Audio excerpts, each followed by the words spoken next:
সবাই আমাদেরকে দোষারোপ করে যে আমরা মিডিয়ার মানুষটা ভালো না। আমি আলবি ভাইয়ের সাথে অনেক কাজ করছি, তিথির সাথে আমার বেশ কিছু কাজ হয়েছে, আলবি ভাই তিথির।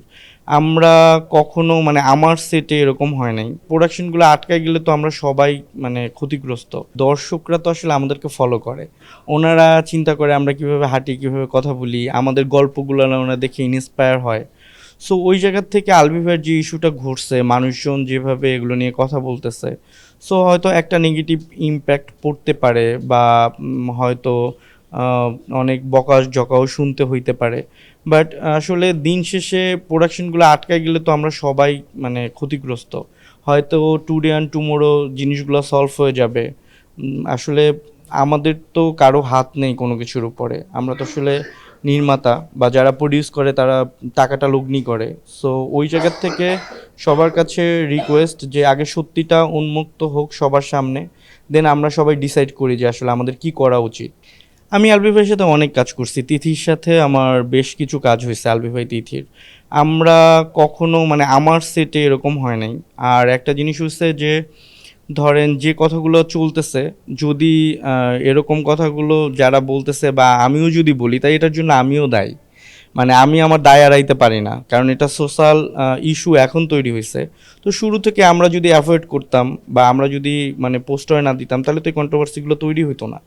আর কাজের জায়গা থেকে ধরেন আমরা চিন্তা করি, ধরেন আমাদের কাজ, আমরা কখনো কারো পার্সোনাল লাইফ সম্বন্ধে জানতে চাই না।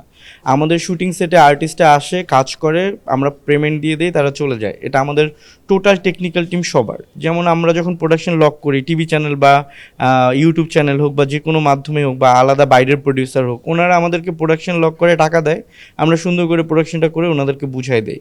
সো সবার ক্ষেত্রেই সেম জিনিস, কেউ কারো আসলে পার্সোনাল ব্যাপার নিয়ে আমরা কখনো জানতেও চাই না, কখনো ঘাটাঘাটিও করি না।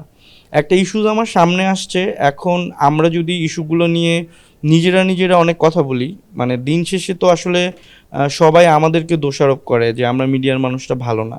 বাট আমাদের মধ্যে যে ইস্যুসগুলো তৈরি হয় তার থেকে তো আসলে বাইরে অনেক বেশি হয়। কিন্তু দর্শকরা যেহেতু আমাদেরকে ফলো করে, ওনারা যেহেতু আমাদেরকে আইডলের মতো মানে, সো এইটার ইম্প্যাক্টটা আমাদের উপর অনেক বেশি পড়ে।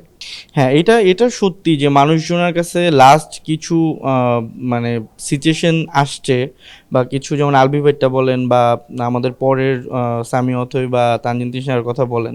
বাট ব্যাক স্টোরি তো আসলে আমরা জানি না, মানে একজনের মুখ থেকে শুনি, সেটের কথা শুনি, বা হয়তো পাবলিকের সামনে যেটা যায় পাবলিক ওইটা নিয়ে রিয়্যাক্ট করে। কিন্তু এর আগের গল্পগুলো তো আসলে আমরা কেউ জানি না। সো ওই জন্য হয় কি যে আমরা আসলে অনেক বেশি সব কিছু নিয়ে মাথা ব্যথা না করে বা সোশ্যাল মিডিয়ায় এত বেশি অ্যাক্টিভ না হয়ে বেসিক গল্পটা আগে শুনি, আগে রিয়েল ঘটনাটা জানি, দেন তারপর লেখালেখি করি বা কাউকে খারাপ বলি বা ধরেন কাউকে নিয়ে সমালোচনা করি। আমার মনে হয় এটা করা উচিত। কজ আমাদের দেশে আইন আছে, আমাদের সংগঠন আছে, যে কোনো ইস্যুতে আমাদের সংগঠন আগে আসে, সংগঠন না পারলে দেশের আইন আছে, সো তারা বিচার করবে। সো আমার মনে হয় সব কিছু আমাদের সংগঠন এবং হচ্ছে আইনের উপরে ছেড়ে দেওয়া উচিত। কজ আমরা তো আসলে কেউ কারো বিচার করতে পারবো না, শুধু নেগেটিভলি পজিটিভলি তাকে নিয়ে আলোচনা করতে পারবো। বাট সব কিছুর ঊর্ধ্বে আইন, এবং আইনই হচ্ছে আমরা যদি অপরাধ করি আমাদের অপরাধের শাস্তি দিবেন। তো সবার কাছে রিকোয়েস্ট একটাই যে আপনারা আইনের উপরে ভরসা রাখেন। আইন নিশ্চয়ই অন্ধ না, আইন ক্লু নিবে, সাক্ষী প্রমাণ নিবে, দেন তারপরে এটা কিভাবে ফেস করা যায় বা কিভাবে কে ফেস করবে ওটা দেখবে।